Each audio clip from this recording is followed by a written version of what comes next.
زید بن ارقم رضی اللہ تعالیٰ عنہ سے روایت ہے کہ نبی کریم صلی اللہ علیہ وآلہ وسلم نے فرمایا اللہ عز و جل کی کتاب ہی اللہ کی رسی ہے، جو اس کی پیروی کرے گا وہ ہدایت پر رہے گا اور جو اسے چھوڑ دے گا وہ گمراہی پر ہو جائے گا۔ استغفر اللہ۔ اور بے شک یہ قرآن پاک کی اللہ تعالیٰ کی وہ کتاب ہے جو ہمیں ایک صحیح راستے کی ہدایت دیتی ہے، جو کہ وہ راستہ جو سب سے سیدھا ہے، اور ان ایمان والوں کو جو نیک اعمال کرتے ہیں بشارت دیتا ہے کہ بے شک ان کے لیے بہت بڑا اجر ہے اور سلامتی کی راہیں دکھانے والی یہ کتاب ہے۔ ناظرین، قرآن پاک جس کی جتنی خیر و برکات کی بات چیت کی جائے اتنی کم ہے، اور ہمیشہ کے لیے ناممکن ہے ہمارے لیے۔ ہم کبھی بھی اللہ تعالیٰ کی جو حکمت ہے اس کتاب میں صرف پوشیدہ ہیں، منیب اگر ہم چاہیں تو بھی ہم میرا نہیں خیال کہ ہم اس کا ذکر کر سکتے۔ بالکل ایسا ہی ہے، اور خواتین و حضرات اسی مقصد کے لیے اسی سلسلے میں جو ہمارا نیکسٹ سیگمنٹ ہے جسے ہم لوگ پیغام حق کہتے ہیں، جس میں تفسیر قرآن پاک جو ہے آپ کے ساتھ شیئر کی جاتی ہے، اس کا مقصد ہی یہی ہے کہ ہم قرآن پاک کو صحیح معنوں میں سمجھ سکیں اور اس پہ جو ہے عمل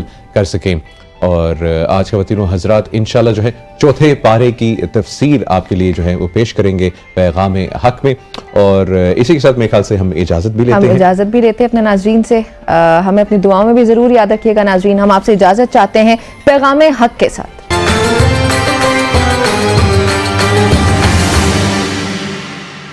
نحمده ونصلي ونسلم على رسوله الكريم، اما بعد فاعوذ بالله من الشيطان الرجيم، بسم الله الرحمن الرحيم، لن تنالوا البر حتى تنفقوا مما تحبون۔ ناظرین کرام، اللہ تعالیٰ کی مدد کے ساتھ اور رسول اکرم صلی اللہ علیہ وآلہ وسلم کی نظر عنایت سے ہم قرآن حکیم فرقان مجید کا چوتھا پارہ مطالعہ کرنے کی طرف بڑھ رہے ہیں۔ تعریف اللہ کے لیے اور درود حضور صلی اللہ علیہ وسلم اور ان کی آل پر۔ قرآن مجید کا یہ جز، اس میں ہم 23 آیتیں سورہ نساء کی انشاءاللہ پڑھیں گے، اور تقریباً 100 سے قریب آیات سورہ آل عمران کی ہمارے زیر مطالعہ آئیں گی۔ نور کی وہ پہلی شعاع جو ہم اس عظیم پارہ کے اندر دیکھ رہے ہیں، اس کا تعلق انفاق فی سبیل اللہ کے ایک حسن کی طرف ہے۔ علامہ بیضاوی رحمۃ اللہ علیہ کا قول ہے، لن تبلغوا حقیقت البر الذی هو کمال الخیر۔ بر دراصل ہر نیکی کے کمال کا نام ہے۔ اس وقت تک ایک انسان اس کا عروج نہیں پا سکتا جب تک وہ اپنی محبوب ترین چیز اللہ کی راہ میں قربان نہ کرے۔ بر کا لفظ دو طرح استعمال ہوتا ہے، ایک بر ہے، بر خشکی کی وسعت کا نام ہے، تو بر اسی کلمہ نور سے ماخوذ ہے۔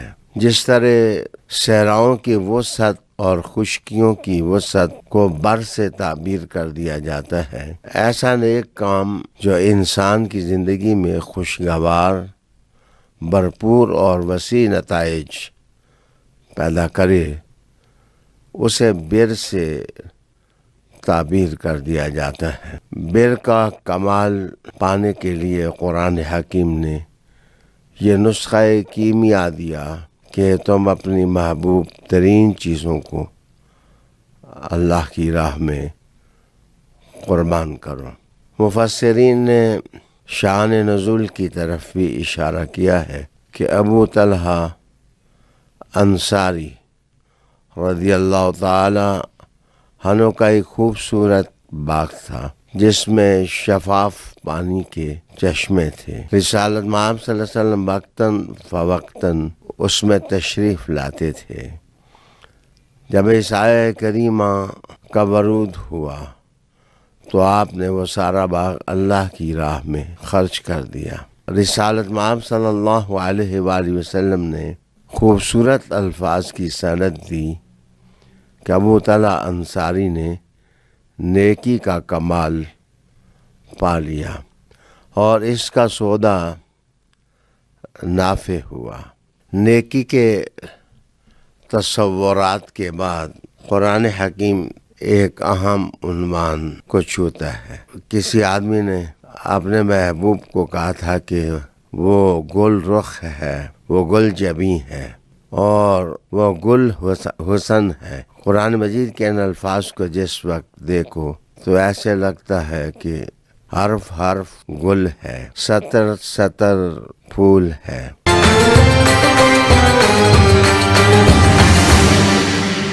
اور خوشبوؤں کی عطر بیزیاں مشام ہستی کو اس طرح معطر کرتی ہیں کہ انسان مادی ماحول سے نکل کر روحانی ماحول میں اپنے آپ کو محسوس کرنے لگ جاتا ہے۔ رب کریم نے فرمایا کل صدق اللہ فاتبعوا ملت ابراہیم حنیفا، محبوب ان سے کہو کہ اللہ نے سچ فرمایا۔ گویا دنیا میں صدق کی سب سے بڑی اساس مضبوط بنیاد یہ ہے کہ انسان ملت ابراہیم کو سمجھ لے، اس کے تقاضے سمجھ لے اور اس میں جو اللہ کی طرف یکسوئی پائی جاتی ہے اس کی روشنی پالے۔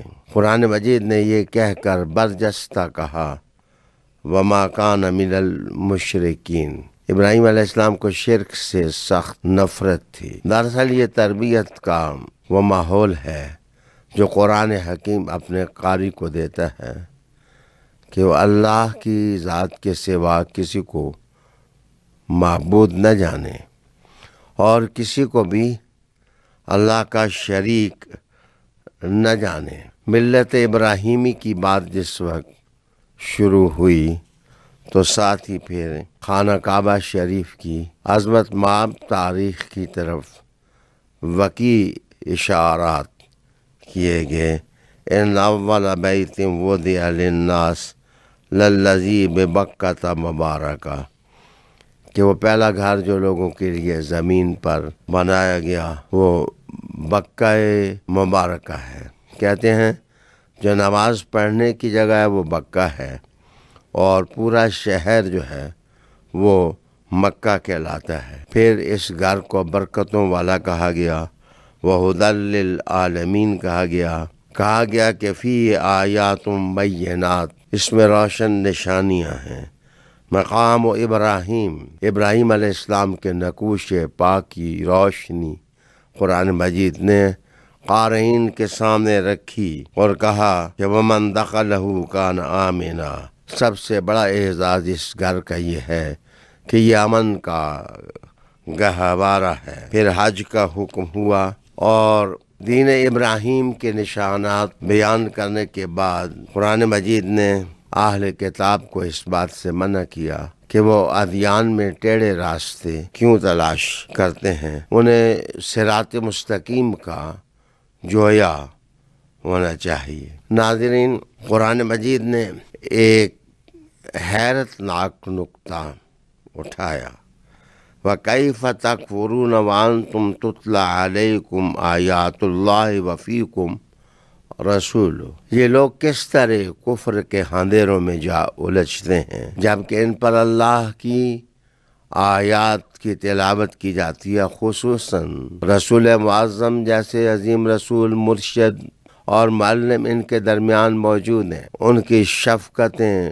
رہبری کر رہی ہیں اور ان کی رحمتیں ان کا ہاتھ پکڑ کر ان کو سائل مراد کی طرف لے جا رہی ہیں، لیکن اس کے باوجود یہ صراط مستقیم کی نگہتوں، عظمتوں اور فضیلتوں سے محروم ہو رہے ہیں۔ یہ پارہ عظیمہ عمومی طور پر تقویٰ کے نقطہ کے گردا گرد اپنے مضامین کو گھماتا ہے، لیکن تقویٰ کے رنگ مختلف مقامات پر مختلف ہوتے ہیں۔ ارشاد باری ہے، یا ایھا الذین آمنوا اتقوا اللہ حق تقاتہ ولا تموتن الا وانتم مسلمون۔ اے ایمان والو، اللہ سے ڈرو جیسا کہ ڈرنے کا حق ہے اور تمہاری موت اس حالت میں آئے کہ تم مسلمان ہو۔ آگے عظیم الشان حکم دیا کہ واعتصموا بحبل اللہ جمیعا، اللہ کی رسی کو مضبوط تھامو۔ اس کا اشارہ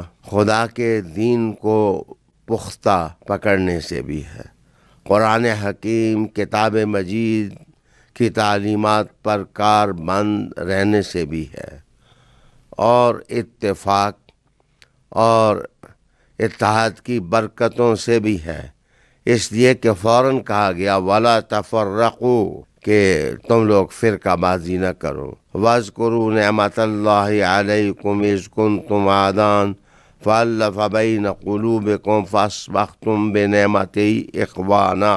یاد کرو جب تم دشمنی کی آگ میں جل رہے تھے، ہر سینہ بے چین تھا، سوسائٹی آتش نظر تھی، رسالت محمد صلی اللہ علیہ وسلم کی آمد ہوئی اور ان کی نعمتوں کی برکت سے تم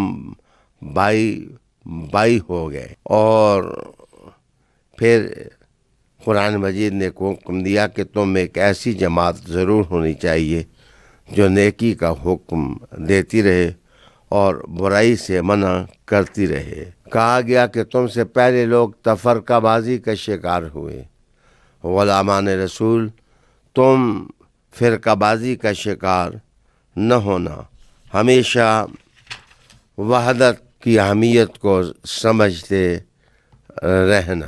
امت مسلمہ کا عظیم مقام قرآن حکیم نے بتایا، کہا کنتم خیر امت اخرجت للناس، دنیا میں تم بہترین امت ہو جنہیں پیدا ہی لوگوں کے لیے کیا گیا ہے۔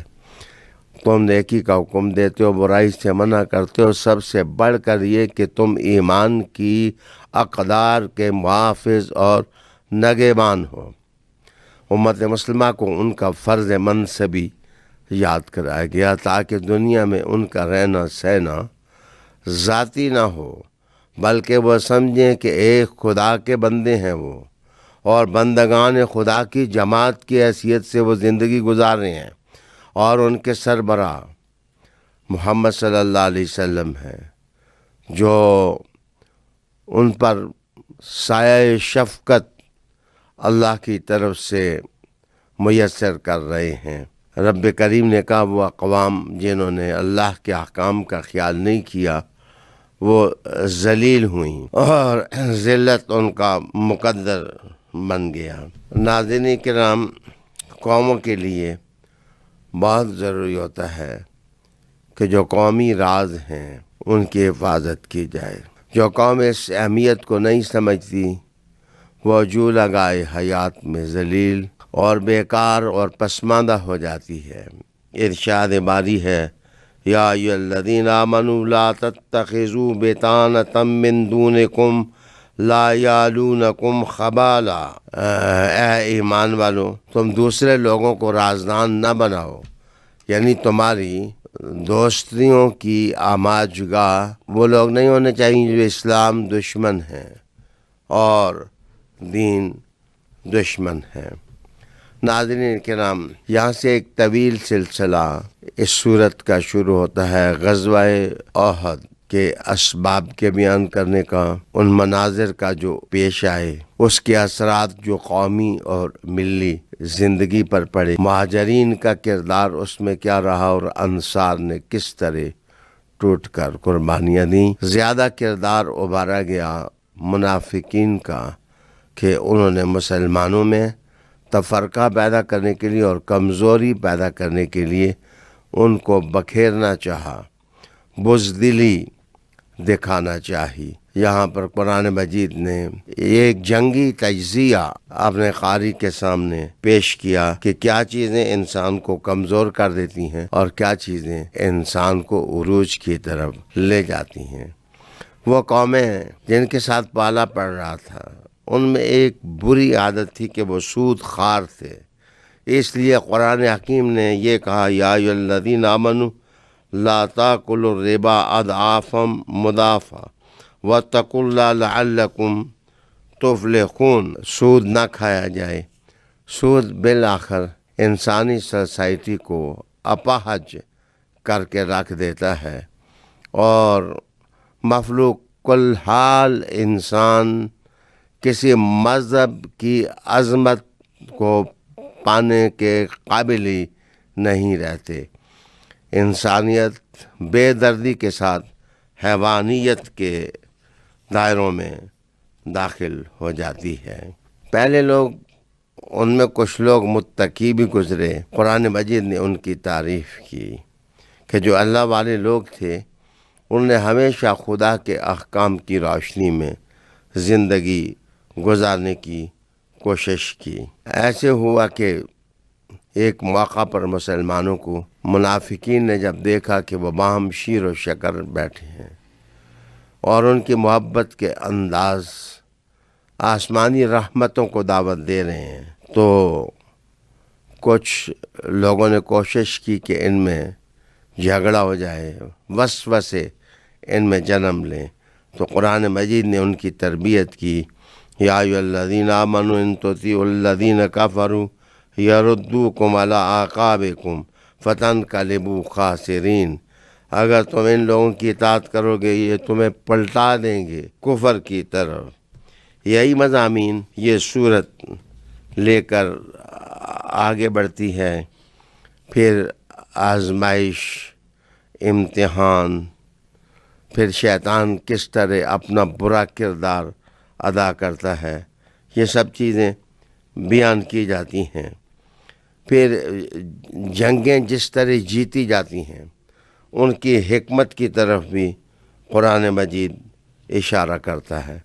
لیکن عظمتوں کا سب سے بڑا راز رحمت عالم صلی اللہ علیہ وسلم کی رہنمائی قرار دی جاتی ہے، اور حضور صلی اللہ علیہ وآلہ وسلم کی کچھ صفات بیان کی جاتی ہیں کہ فَبِمَا رَحْمَةٍ مِّنَ اللَّهِ لِنْتَ لَهُمْ، کہ اے محبوب آپ اللہ کی رحمت سے ان کے لیے نرم دل ہو گئے۔ ناظرین، 23 آیات سورہ نساء کی ہیں۔